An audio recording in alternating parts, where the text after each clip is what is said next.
suwene kaya ngopo kuwi iso ora dadi jodhone nek ora dadi jodhone pedhot tak dung-dung pedhot asolole tak dung-dung tepat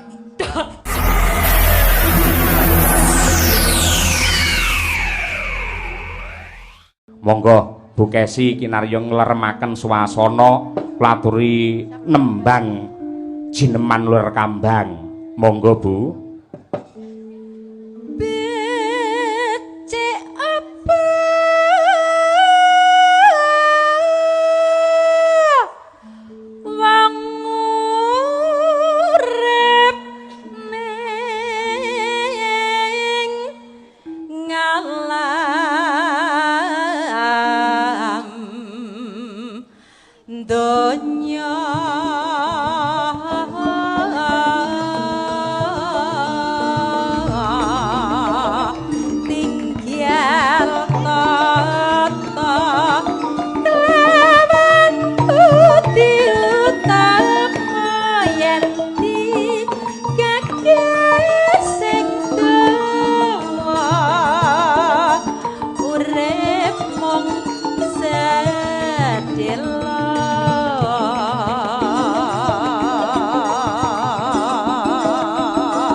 Matur sembah nuwun tembang klasik Uler Kambang wis diaturake. Ana bintang tamune, ana. Malah iki sepisanan lagi ketemu karo awake dhewe ning piyayi iki wis asring ya kuwi kiprah ana ning laladan Kutha Riyok Panaraga. Ya. Mas Gareng saka Pacitan. Kaya mengkono kuwi. Ketambahan ya kuwi Waranggana sing ben-bengi ra tau leren ya kuwi anak kula wadon Elisa Urcarus Alaso. Wah ya suwi ora ketemu karo Mbak Lisa. Temenanan. Alhamdulillah nganti saiki Nadianto Jani wis kudune iki cara pitik iki kudune wis didu ning parandene isih dadi jomblo kok, Nduk. Iya, rung duwe calon. Pacar biyen nate ning didelikne akhire ilang tenan. Saiki asli jomblo tenan. Iya. Ya semoga-moga awet le dadi jomblo. Mergo tak ramal le Mbak Elisa nganti kesusu rabi wis to langsung ora payu wis to.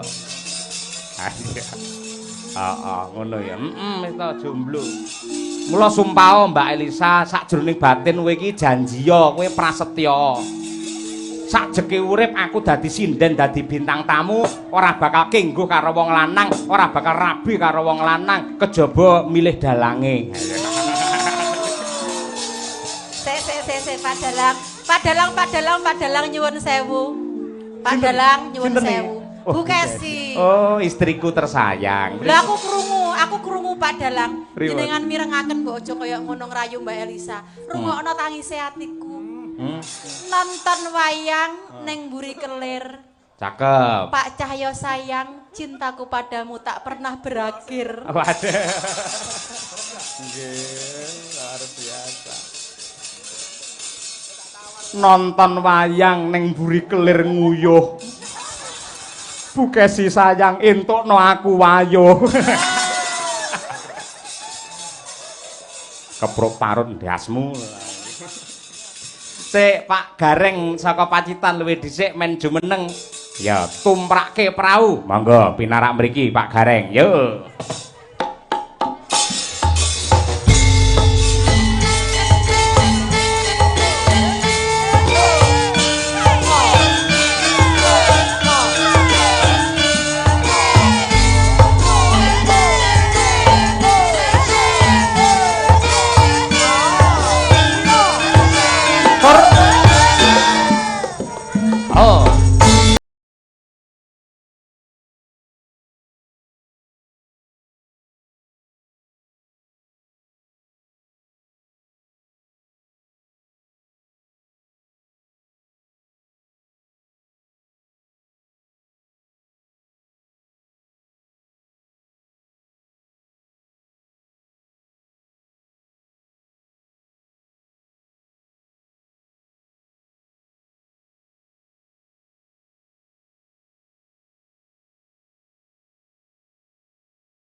Matur nuwun.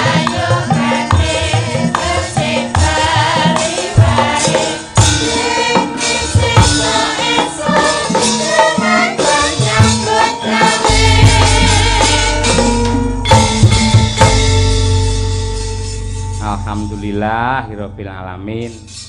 Sugeng dalu Mas Gareng. Wilujeng dalu Mas Cahyo Kuntadi. Wah nggih. Pak Sange Mbok Limbo. Nggih.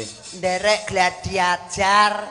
Nembe sepindah Mas nggih. Nggih. Alhamdulillah muga-muga pinaringan wilujeng slamet mboten wonten alangan setunggal menapa. Amin ya rabbal alamin. Penonton kok kaya ngene mbane lho Mas. Pripun? Padahal niku wau Jawahe nggih kados ngaten. Nggih. Ning kok nggih wah jan penonton tenggene bringen niku lho. Wah kok nggih tetep kathah sanget. Awit niki nuwun sewu Mas Cahyo. Pripun? Mbok bilih kula niki lek dalu menika mboten tanggapan.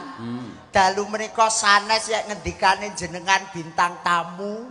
Kula niku lek teng Ponorogo namung nderek dolan badhe sungkem panjenenganipun Rama Mujita.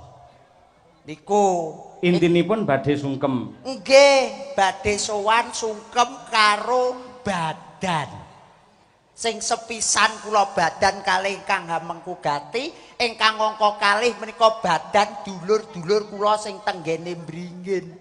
Nggih. Wow, kok lek upamane kula ki ditanggap lho Mas, esuk nanggap kula.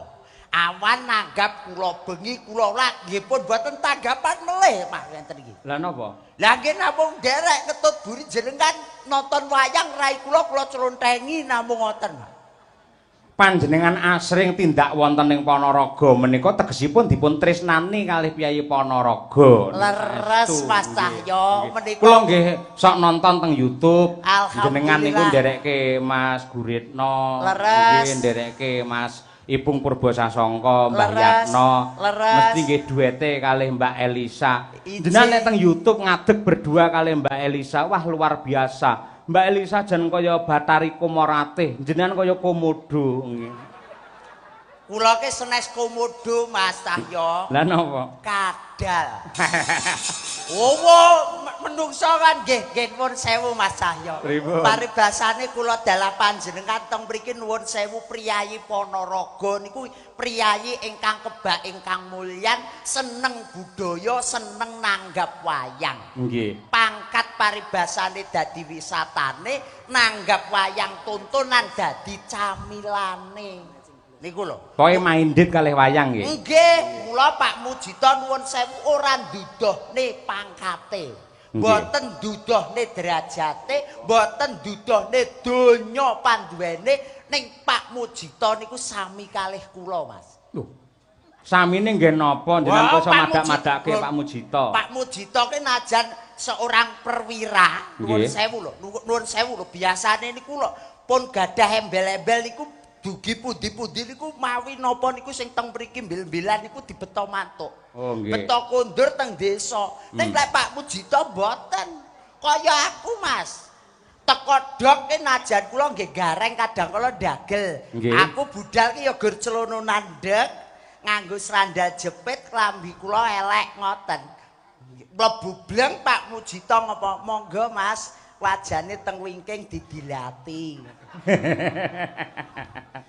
Kok ya wong lek jenengan kan nggih wong napa niku dinomersatukan Mas Cahyo. Nuwun sewu ngendikane jenengan foto mawon ngantos setengah jam. Nggih. Bukesi setengah jam.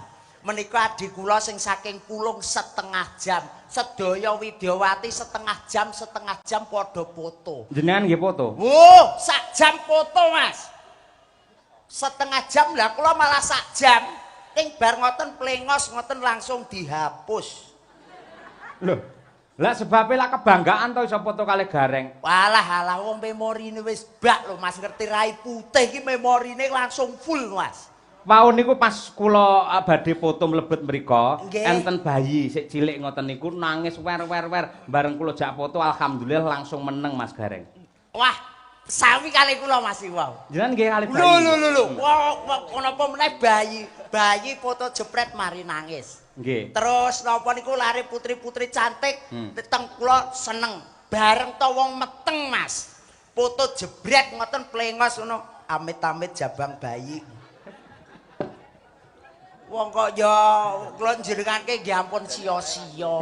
Mboten. Wah, nggih. Alhamdulillah saestu Mas. Nggih. Saged sowan nderekne panjenengan Mas Cahyo Kuntadi, seorang dalang dan seorang dosen, seorang pesinden dan juga seorang dosen ingkang dados tolak ukuring kula anggen kula ngudi kaweruh tenggene budaya Jawa Mas. Muga-muga ora keluwian ya ora kekurangan. Amin ya rabbal Tata alamin. cara anggah ungguh etika dan estetika niku kula tut pingking panjenengan kelir wonten pundi kemawon Mas Cahyo. Nggih. Menika dalam rangka tasyakuran pernikahan pun prisa mantenipun sinten? Batene kula lali lho Mas, asmane lali. Gakno kula ki bapak kula tani, mbok kula nggih tani, kula dhewe namung sing derajate dhuwur. Kula ki mboten sombong lho Mas. Jenengan derajate dhuwur. Lho. Pak Mujito, Mas manten niku sarjana hukum. Lho, kula nggih SPD lho Mas. Wah, sarjana pendidikan. Sumpek perkara duit. Ya ampun ngoten. Wah, nggih. Temanten kakung menika Raka Mas Bribda Arbi Yuda Pradana kalian Mbak Yuroro Nindi Ridi Astuti SPD. Nggih, wah niki nuwun sewu Mas Cahyo. Najan kula ki omah-omah men kepara 20 taun yen badhe ngomongi badhe napa niku nuturi niku pun paribasane nguyahi segara. Namung nderek dedonga kula mawon ikhlas lillahi taala saking krentek ati kula dongakne dulur kula lanang dulur kula wedok anggenipun bangun Bale Wisma muga-muga dados keluarga ingkang sakinah mawaddah warahmah. Amin. Pikantuk wahyu kang tinemu pikantuk wahyu jodoh ngarsanipun Gusti Kang Maha Agung okeh rejeki panjang yuswa. Amin. Kula pitados menawi donga panjenengan menika gedhe dayane tur ya mandi. Wong nyatanipun jenengan lah nggih anggenipun bebrayan lah nggih dipun paringi guyub rukun mawon to. Nggih to, Mas. Nggih. Wong guyub rukun alhamdulillah wong jenenge paugerane wong tua Mas nuwun sewu. Nggih. Bapak ke ayu kaya ngopo kuwi tetep bojomu. Cantika kaya ngopo ngendikane jenengan tetep bojoku. Lah kula kan nggih to ngoten. Dolan tenggene Mall Madiun. Pripun? Delalah teng mriku niku panggih artis kondang cuantik. Nggih. Kula mlantuk mulih jebul, Mas. Ayu bojone jenengan. Ayu kono, Mas. Lho. Nun sewu warah agama niku sampun paring piwulang, nadyanto wong wadon ayu digelar teng jagat, piye carane awake dhewe tetep menganggep lamun to bojo ki sing ayu dhewe ngono lho. Lah sakjane kula nggih ngoten ning lek masalah kesetiaan nuwun sewu lho. Pripun? Wong jenengan ngendikan mawon badhe remen kali Mbak Elisa nuwun sewu. Mbak Kesi pun ngendikan, "Oh iki bojoku." Ning nggih kalah romantis kalih kula lho, Mas. Kok iso?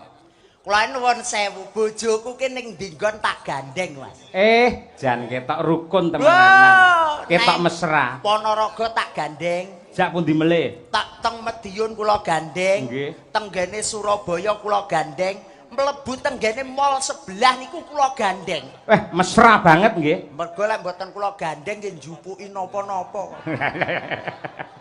Oh, padahal niki kula nggih nyambut damel Lho, sampean kudune ya tanggung jawab. Seorang laki-laki apa sing dikersakne bojo ya dipinangkani men sampean duwe kawibawan ngono kuwi. Nggih, kula pinangkani. Kula pinangkani lho niku, kula pinangkani saestu, Mas. Kula jukuk ning ngoten, bare tenggene kasir kula balekne melih ngoten. Lho, lah terus mulai ora nggo apa-apa. Lah yo sabar. Kula kan nggih ngoten sabar, trima karo pawehe sing wong lanang. Kula kan nggih ngoten. Sami kalih putranipun panjenenganipun Pak Mujito. Pokoke yo jenenge awake dhewe najan wis pangkate dhuwur lho, Mbak. Yo, Dik, awake dhewe kudu nrimo apa sing dadi pawehe Gusti. Kan nggih ngoten. Dawuh leres nggih nggih. Lah niki mumpung Mbak Elisa sampun jenak pinarak wonten mriki, dasaripun sampun sawetawis dangu mboten pinanggih. Leres, Mas. Jenengan kajenge dipun kancani Mbak Lisa nggih? Inggih, siap. Monggo jumeneng Mbak Lisa. Monggo, Mbak. Aja dipleroki. Monggo, yuk dados Madangkara. Yuk.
Ngaturaken wilujeng dalu sugeng dalu macange Yulimbo Pak Yoyo.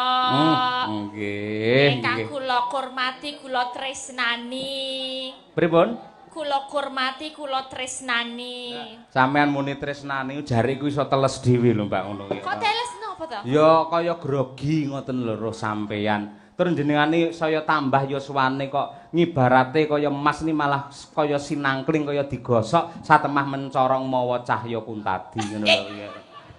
Sumunar ngono lho Mbak Lisa.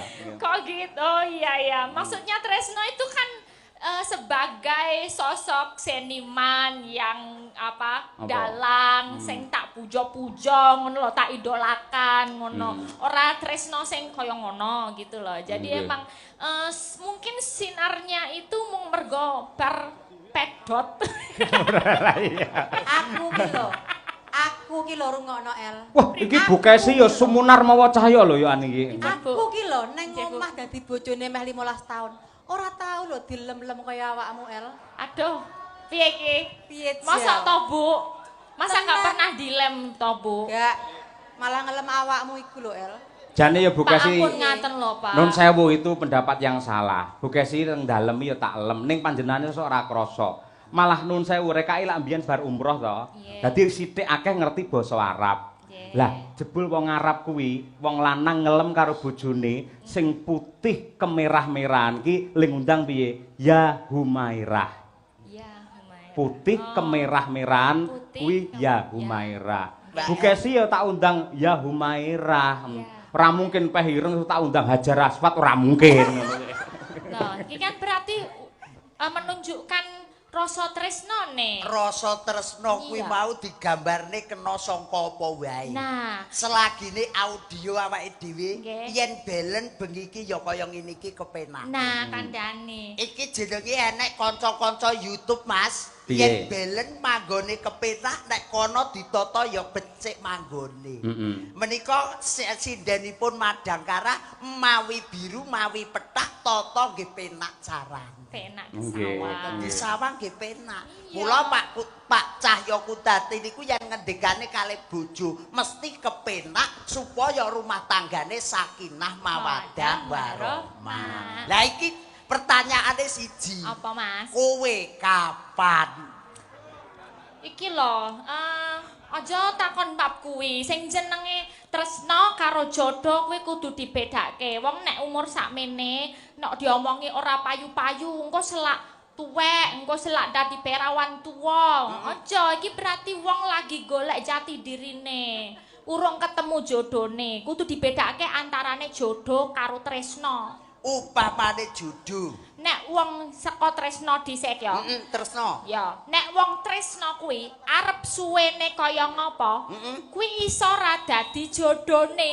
Nek ora dadi jodone pedhot tak dung-dung, pedhot tak dung-dung Asolole asih. tak dundung kepedhot. Nah, kuwi. Tapi nek wis Jenenge tresna arep kaya ngapa paribasane esuk sore dolan esuk sore mlebu sak mobil yen udu jodone kuwi bakal pedhot tak dung-dung asolole tak dung-dung tepat pedhot. yo Kuwi mau tresna bedane Tresna. karo jodoh.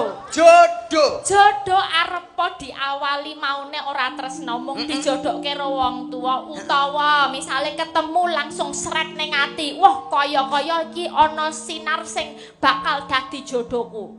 Lah kuwi diwiwiti saka barengan engko tuwuhe rasa tresna nek wis dadi siji. kaya dulure dhewe sing manggon ning bringin Nah. bengi iki temu wahyuning Jodoh. jodoh wahyuning katentreman Nah, iso muga-muga nuwuhke jogo tresna. dadi tresna Nah. dadi ya jodoh. Lah.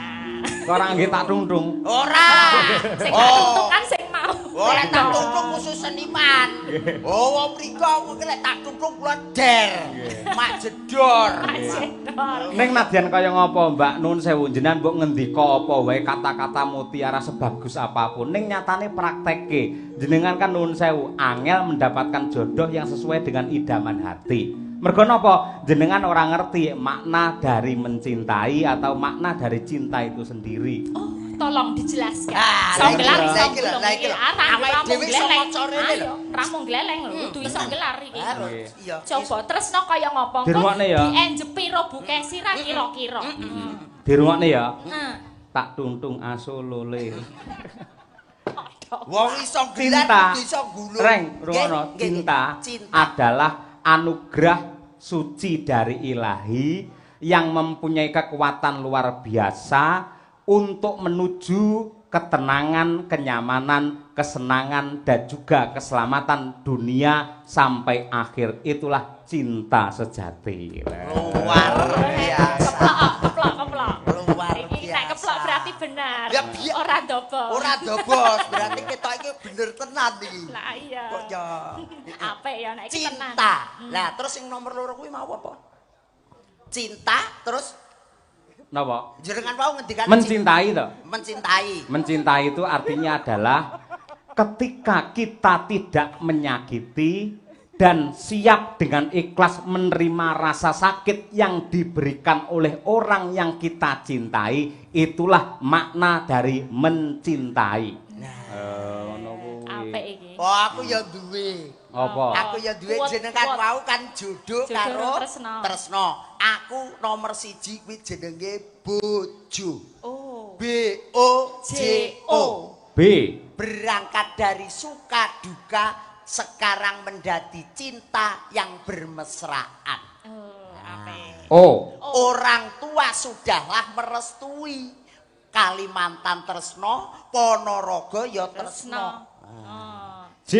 Jadilah teman hidupmu sampai akhir hayat. 1 sampai mati. Terakhir O. Oleh karena itu jalinlah rumah tangga Anda, rumah tangga yang sakinah, mawadah, warohmah. Kuwi lek bojo kuwi jenengan mesti wis apalan. Saiki tak tambahi istri. Istri. I S T R I. I. Mas, Apa? isih cetha pisan kuwi urung tau lho, kuwi mergo udu apalanku kuwi. Loh, zaman saiki iki sing jenenge pelawak dituntut harus cepat, Spontan. cerdas berpikir, ngono kuwi. Istri. Heeh. Pak, I. nuwun sewu lho dongane lho Mas nggih. Iki padha karo tes-tesan biyen Mas arep dadi tentara iki ya kaya iki. Hati-hati tenan. Lah kene dosen lho, kene wong tani lho. Ora bingung piye ning ndas. Istri. I. Insya Allah beliau akan menjadi keluarga yang sakinah, mawadah, warohmah. Iki mau sakinah ya penguat. Wis to meneng wae kadung mumet ndasku kuwi lho. Kowe kok ya. Bar iki ra entuk ngangge sakinah. Ora kena. S. S. Sakinah. Setelah itu Anda harus selalu rukun, Anda selalu memadu kasih supaya keluarga Anda menjadi keluarga yang sakinah, mawadah, warohmah. Nggih, dagelan telek. Ayo. Muga-muga nggon tera ono. T. T. Tatak tutuk ngantos pupu sing yuswa. Dongakne kaken-kaken ninen-ninen andon waringen sakinah, Kinah, mawadah, warohmah. warohmah. P. R. R regu-regu paribasane mrono dijak, mulih dijrak. Oleh rejeki sak kepel diwenehne sak kepel, oleh rejeki sak rinjing diwenehne sak rinjing. Muga kuwi jenenge wong keluargane sakinah, mawadah, warohmah. Sik, terakhir I. Para penonton kula nyuwun, mangke yen pas sakinah bareng mawon ben pucet raine. Ayo, ndak. Ayo. I. Insya Allah begini ki kula pun lunas, Mas. Lah sakinah. Ora dituki mergo lek bareng-bareng kula kuwirangan. Kok yo. Apik Mas Are. Alhamdulillah barokah. Kok sik urung rampung. Wis to, Mas. Conto ki ya, Wis, mesti Mas. enek sing apik, enek sing elek. Enek sing Bolo tengen Pandhawa ki apik, Kurawa ki elek. Elek. Dadi Nggih. contone aja bab sing apik tok, Nggih. nek sing elek. Lek istri utawa bojo men lak apik. apik. Mongko lek seneng karo wong sing kuwi dudu bojone, iki lak jenenge cara kene demenan. Demenan. Persuku demenan. Demen. Sakinah. Ayo. D. D. Demen dolan ning ora kandha bojone. Ayo, persuku ae. Men. Mendak tinggal yasinan wae kok wis do grunduk. Ngono lho. An terakhir. Anake wis turu, ayo budal. Pengalaman koyone. Wah, Mas. Sik tambane aja bleleng. Hobi, Mas. Persuku selingkuh secepat. Yuk. Serba cepat dan harus dapat. Oh. Wong selingkuh ki kudu cepet lah, ora cepet ora iso. Lah lho, tukang YouTube lho. Ya lek kulino iki to. Nggih. Oh iya. Li. Li nambaran ati tresno mergo kasembadan bledek ning poper kono. NG.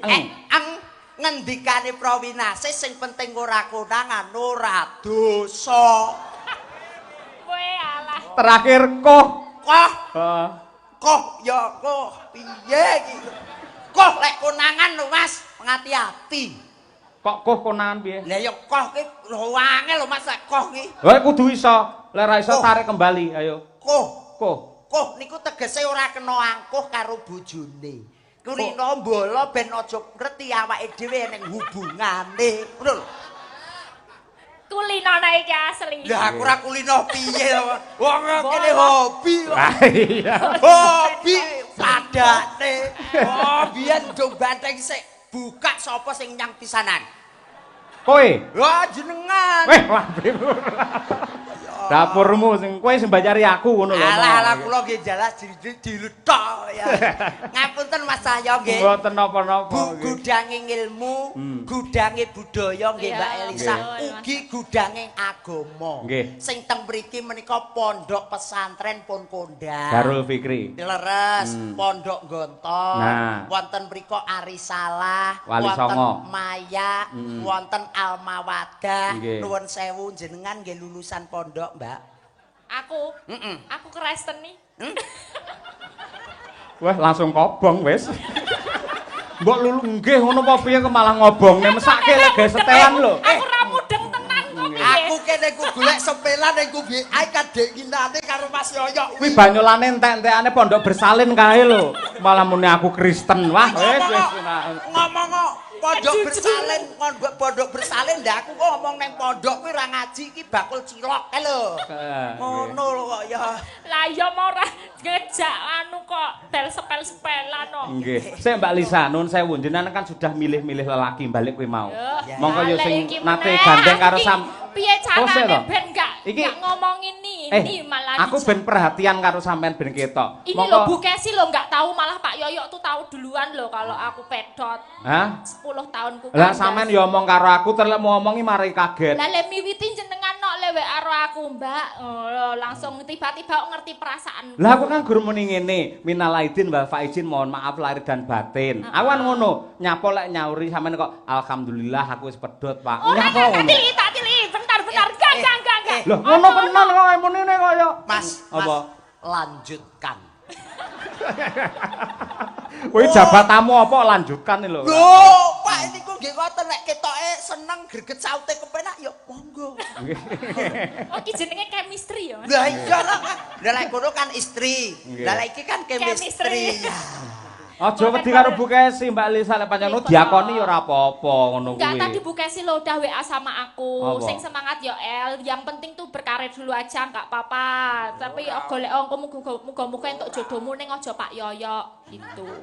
Aku udah diwanti-wanti. Iya bener Bu Kesi. Lan kuwi dawuhe Bu Kesi kudu kok estokke. Harus kamu laksanakan. Dawuhe lah aja karo Pak Yoyo ngono to.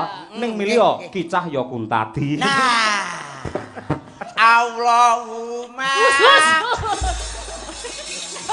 Kok ya melu do amin kabeh. Lah upamane yo aku kan yo melu seneng to kok. Oh biasane tanggapan ning Ponorogo ya gur pisan iki engko lek karo awakmu kan yo melok. Lho Pak Gareng. Pripun Ibu? Mboten presa pripun ati kula. Kula niku ibarate wayang ngoten Dewi Wara Sembadra sing digarwa karo Raden Janaka. Panjenengan presa ta? Raden Janaka menika lelananging jagat sing garwane ora mung trima siji, ning saketi midodari ibarate. Nah, liyan aku ki ibarate Sembadra, artiku ki wis jembar. Aku malah remen seneng mergo apa? Bojoku kuwi berarti lananging jagat dadi idolane wong wedok sak donya mergo apa? Bojoku pinter melindungi wong wedok sing ayu-ayu tur atine apik. Aku pemedi madu karo Lisa ya ora apa-apa. Mas Yoyo malah penak. Nuwun sewu Mbak Elisa nggih. Nuwun sewu Mas Yoyo. Kula pun gadah langganan jamu teng Ponorogo. Lambemu aku sik enom ora perlu ngono kuwi. Lah terus ngangge apa? Ora ngge apa-apa ngene iki sik bakoh padakne awakmu ora ya. Saru ora. Isik rosa to. Rosa lho. Hah? Rosa lho. Luweh ora sing penting kita wis beda keyakinan. Jadi beda keyakinan. Mergo aku Islam sampean Kristen ngono to? Enggak. Lah keyakinan piye? Keyakinan piye? Kamu yakin sama aku. Terus kono? Aku rodok yakin. Dek arep muni enggak yakin rawani dek. Ora wani. Wedi lek tak sancet kok dul. Kok kadane nembang Mbak Lisa nembang. Iya, siap. Ada surat-surat juga, tadi ada salam-salam juga. Wah, niki tulisannya apa Mas Gareng nek iso aku ya ora iso mramudeng. Ya Allah. Iki wis BL Wisa. Alah pun mboten iso Mas kula. Aku yo mumet tok. Mumet niki kula. Jan mumet. Yo dibuka sik to Mas nggih. Lho kok iso dibuka sik? Niku teng mriku enten seratane lho Mas. Napa? Lah niku iya kok kan ning jero ya mesti enek to, mesti. Oh lah ya, kan lempitan iki. Nggih. Bah, tulisannya kaya dokter. Salam taklim saking keluarga. Napa niki? Kok jauh banget bacanya, Pak? Apa? Jauh banget kok ini. Lah lek wis tuwa iki pancen nek maca ya adoh. Oh, lagi 2 menit wis kleru. Mau jereke kuat saiki omong wis tuwa. Nggih. Saking napa niki, Pak? Tatung Mbah Disan nggih. Nggih. Mbah Disan nyuwun gending utawi lagu kinanti sandung. Terima kasih. Budange. Kinanti sandung. Iki wonten saking Balong Pak Samidi menika nyuwun tembang kangen. Nggih, lajeng wonten Wonogiri Pak Prastoto ini dari Caksi Lover dan EFC memantau senggol dong. Minta podang kuning. Nggih, mengke dipun aturaken setunggal. Monggo. Anu Mbak Lisa nyuwun kadung tresna dhisik diaturake marang mempelai berdua. Nggih. Nek nangis aku piye? Ya ora to. Ngopo kadung tresna kok nangis? Kadung tresna kadung ya kadung berdua tresnane kaya ora Mas. jodone. Oh iya, ya tak dundung. Aku mau bengi iki mau gurgit curhat Elisa tok. Ya tak dundung kok ya. Monggo Mbak. Dibawani monggo bawani napa nderek mawon. Nggih. Alisa. Rina wangi dadi ati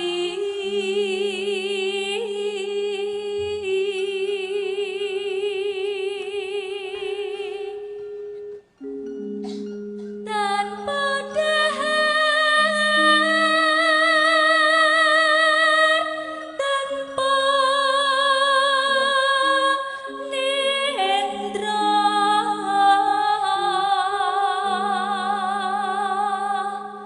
gayung yon marang slirane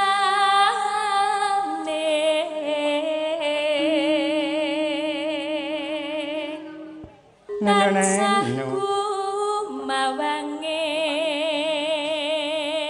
netra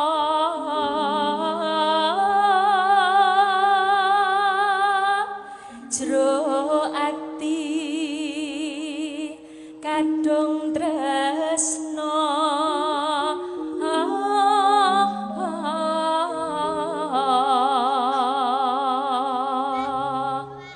kan liya amung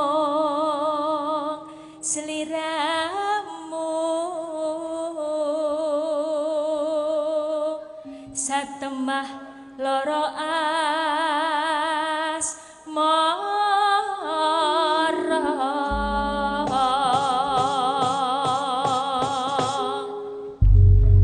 Nggih, digarap orang Rambahan sepisan langgam angka loro ndangdut ning iramane slow. Wah ya kadung tresna. Monggo Mbak Elisa Urcarus alaso.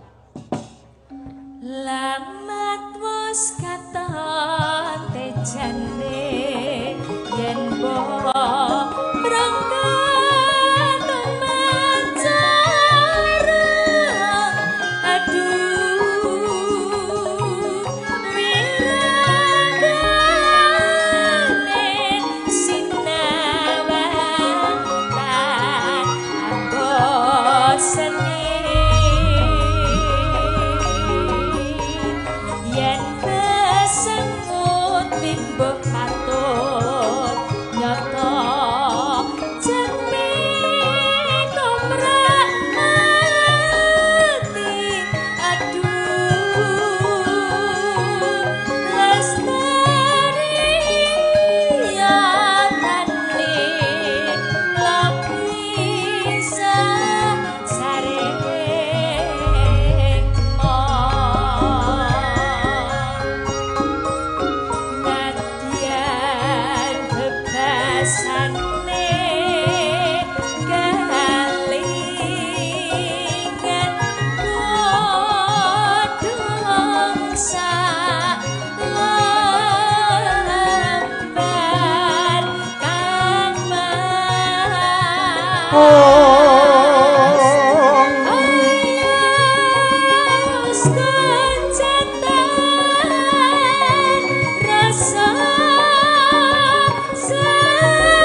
Nyuwun tepuk tangan kagem Mbak Elisa Orcarus para lenggah. Sembah nuwun, sedaya mawon.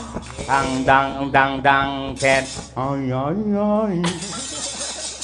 Namanya itu ke distract yo. Nek wis ono ayang-ayang tuh bikin blur gitu.